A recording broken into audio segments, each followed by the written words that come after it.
और कल्याण करा लो। अब सुनिएगा वो। ब्रह्मा विष्णु महेश्वर माया और धर्मराया कहिए। इस काल को धर्मराय भी बोलते क्योंकि अपने आप को कहता मैं धर्म का राज करता हूं, तो जैसा करता हूं वैसा ही फल देता हूं। ब्रह्मा विष्णु महेश्वर माया और धर्मराया कहिए। इन पांचों मिल पर पंच बनाया वाणी हमरी लहिए। परमात्मा कहते हैं गरीबदास जी को ज्ञान दिया। गरीबदास जी परमेश्वर की महिमा प्रकट कर रहे हैं अपनी वाणी में।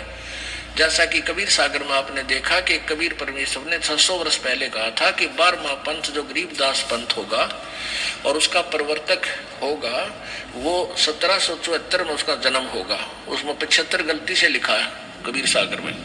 और उससे मेरी महिमा की वाणी प्रकट होगी। लेकिन वो गरीबदास पंथ वाले भी उस वाणी को नहीं समझ सकेंगे। फिर 12वें पंथ में चल के हम ही आएंगे और फिर उस वाणी को निर्णय करके समझाएंगे। सब पंथों को मिटाकर एक ही पंथ लाएंगे। तो ये परमेश्वर की महिमा की वाणी गरीबदास जी ने प्रकट की है कि कबीर जी क्या बताना चाहते हैं। क्या बताते हैं कबीर जी? इन पांचों मिल जीव अटकाए, युग युग हम आन छुटाए।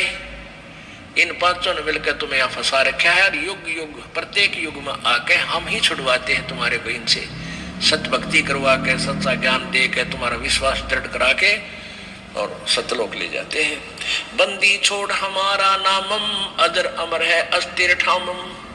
कबीर परमेश्वर कहते हैं बंदी छोड़ है मेरा नाम, यानी बंद छुड़वाने वाले।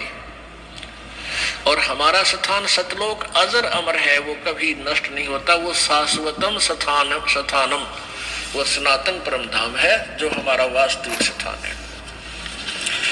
अब इनकी महिमा क्या बताते हैं? पीर पैगंबर कुतुब ओलिया सुर नर मुनिजन ज्ञानी।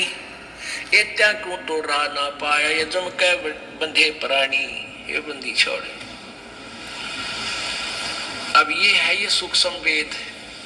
इस सुख यानी सचिदानंद घन की वाणी, इसके एक श्लोक को अनुवाद करने के लिए पीर पैगंबर कुतुब ओलिया सुर नर मुनिजन ज्ञानी। इत्या को तो रा ना पाया ये काल के बंधे प्राणी। इनको तो तत्व ज्ञान नहीं मिला, ना देवताओं को, ना ऋषियों को, ना महर्षियों को। इनको तत्व ज्ञान प्राप्त नहीं था, इसलिए ये काल की ही डोर से बंधे रहे। परमेश्वर कहते हैं, कबीर जी कहते हैं सुर नर मुनिजन 33 करोड़ी बंदे सभी निरंजन डोरी। ये काल की डोर के बंद रहे, इनको यथार्थ ज्ञान नहीं है।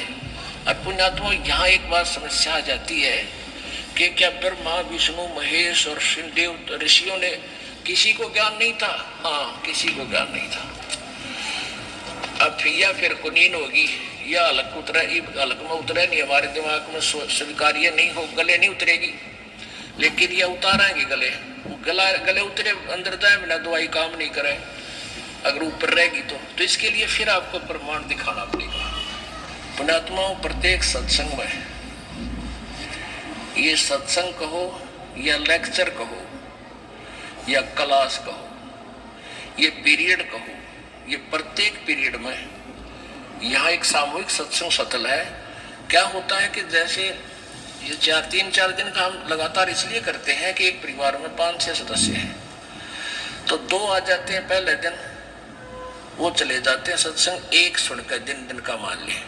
फिर शाम में दूसरे आ जाते हैं, आसपास है तो यहाँ आसपास का ऐसा है, और फिर तीसरे आ जाते हैं अगले दिन।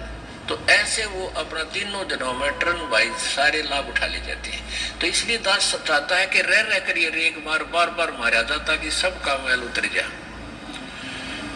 और जो पुण्यात्मा बार बार सुनते हैं प्रभु की महिमा, चाहे 1,00,000 बार सुन ले 2 बार भी आनंद आना चाहिए।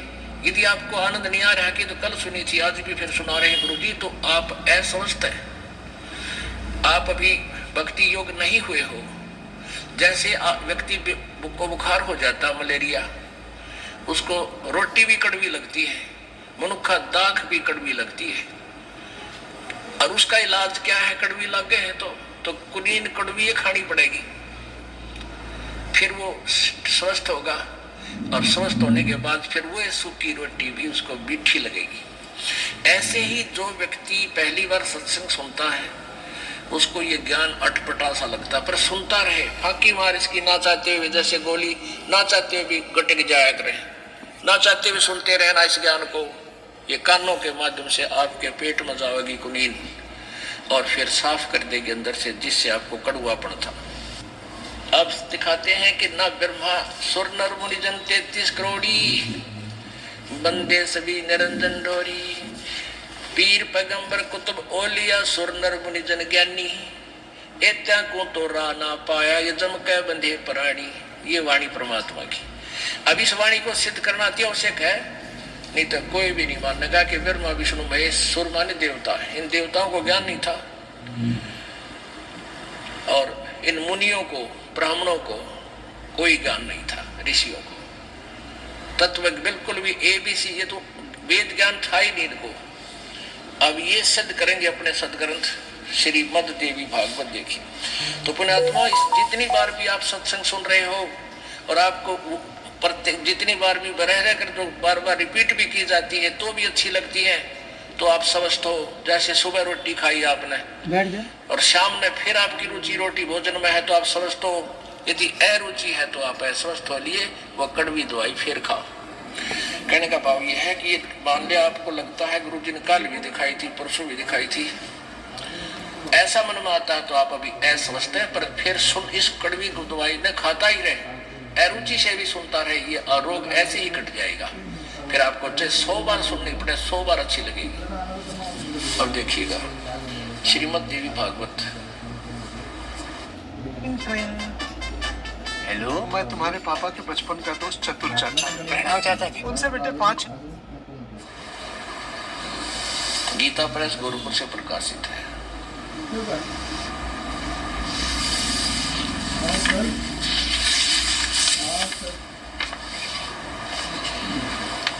और इसके संपादक कौन है?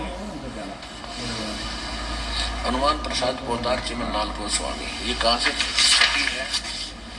प्रकाशक है मुद्रक गीता प्रेस गोरखपुर, गोविंद वन कार्यालय कलकत्ता का संस्था। इसके 28 पृष्ठ पर आपको दिखाते हैं। पहला सकंद, पृष्ठ नंबर 28, 28 पे, और संक्षिप्त देवी भागवत। नारद जी और व्यास की वार्ता हो रही है, यहाँ देखिएगा। नारद जी ने कहा, महाभाग व्यास जी, तुम इस विषय में जो पूछ रहे हो ठीक यही प्रश्न मेरे पिताजी ने भगवान श्री हरि से किया था। यहाँ देखना, वे चराचर जगत के आश्रय दाता, जगत गुरु एवं देवताओं के भी देवता। ऐसे जगत प्रभु भगवान श्री हरि यानी विष्णु जी महान तप कर रहे थे, उनकी समाधि लगी थी। यह देखकर मेरे पिता ब्रह्मा जी को बड़ा आश्चर्य हुआ। अतः उन्होंने उनसे जानने की इच्छा प्रकट की। ब्रह्मा जी ने पूछा, प्रभु आप देवताओं के अध्यक्ष, जगत के स्वामी, भूत भविष्य एवं वर्तमान सभी जीवों के एकमात्र शासक हैं, भगवान फिर आप क्यों तपस्या कर रहे हैं और किस देवता यानी किस भगवान की आराधना में ध्यान मगन है? मुझे असीम आश्चर्य तो ये हो रहा है कि आप देवेश्वर एवं सारे संसार के शासक होते हुए भी समाधि लगाए बैठे हैं। तो विष्णु जी क्या बोले? ब्रह्मा जी के विनीत वचन सुनकर भगवान श्री हरि यानी विष्णु जी ने ये उत्तर दिया, ब्रह्मन सावधान होकर सुनो, मैं अपने मन का विचार व्यक्त करता हूँ। देवता, दानव, मानव सभी यही जानते हैं कि तुम सृष्टि करते हो, मैं पालन करता हूँ और संग्रह संहार किया करते हैं, किंतु फिर भी वेद के पारगामी विद्वान अपनी युक्ति से यह सिद्ध करते हैं कि रचने, पालने और संहार करने की यह योग्यता जो हमें मिली है उसकी अधिष्ठात्री शक्ति देवी है, दुर्गा है। वे कहते हैं कि संसार की सृष्टि करने में तुम राजसी शक्ति का संचार हुआ है, मुझ में सात्विक शक्ति मिली है और रुद्र में तामसी शक्ति का आविर्भाव हुआ है। सुवर्त प्रत्यक्ष और परोक्ष दोनों उदाहरण तुम्हारे सामने रखता हूँ, सुनो। ये निश्चित बात है कि उस शक्ति यानी दुर्गा के अधीन होकर मैं इस शेष नाग की सैया पर सोता हूँ, सृष्टि करने का अवसर आती जाग जाता हूँ, मैं सदा तप करने में लगा रहता हूँ। इस शक्ति के शासन से कभी मुक्त नहीं रह सकता। कभी अवसर मिला तो लक्ष्मी के साथ सुखपूर्वक समय बिताने का सौभाग्य प्राप्त होता है। मैं कभी तो दानवों के साथ युद्ध करता रहता हूँ, कभी अखिल जगत को भय पहुंचाने वाले दैत्यों के विकराल शरीरों को शांत करना मेरा परम कर्तव्य हो जाता है। और फिर क्या कहते हैं, अब यहाँ तोड़ पाड़ दिया विष्णु जी ने अपने ज्ञान का। मुझे सब प्रकार से शक्ति के अधीन होकर रहना पड़ता है, उन्हीं भगवती शक्ति का मैं निरंतर ध्यान किया करता हूँ। और ब्रह्मा जी मेरी जानकारी में इन भगवती शक्ति से यानी दुर्गा से बढ़कर और कोई देवता नहीं, कोई और भगवान को नहीं, बहुत तेरा गजब। अब आगे परमात्मा की वो वाणी, स्वर नर मुनि जन 33 करोड़ी ये बंधे सभी काल की डोरी। इन ब्रह्म तक का विज्ञान को ना, वेदों का विज्ञान नहीं विष्णु जी को ना ब्रह्मा जी को। अब देख दुर्गा क्या बताती है, ये कहता है कि मैं तो दुर्गा से ऊपर कोई भगवान नहीं मानता, देव नहीं मानता। और देवी क्या कहती है कि ब्रह्म की पूजा करो, उसका ओम नाम है, सब बातें छोड़ दो। बता भाई अभी नकित कितर रो है। अब 563 पृष्ठ पे आपको दिखाते हैं श्री 7वां सकंद संक्षिप्त देवी पुराण देवी भागवत 562। अब देवी बता रही है, हिमालय को ज्ञान उपदेश दे रही है, ब्रह्म स्वरूप का वर्णन। पहले थी अपनी अटकलाव है कि मेरा ऐसी भक्ति करो, फिर कहती वो ब्रह्म कैसा वो बताती हूँ। श्री देवी जी कहने लगी उस ब्रह्म का क्या स्वरूप है यह बतलाया जाता है।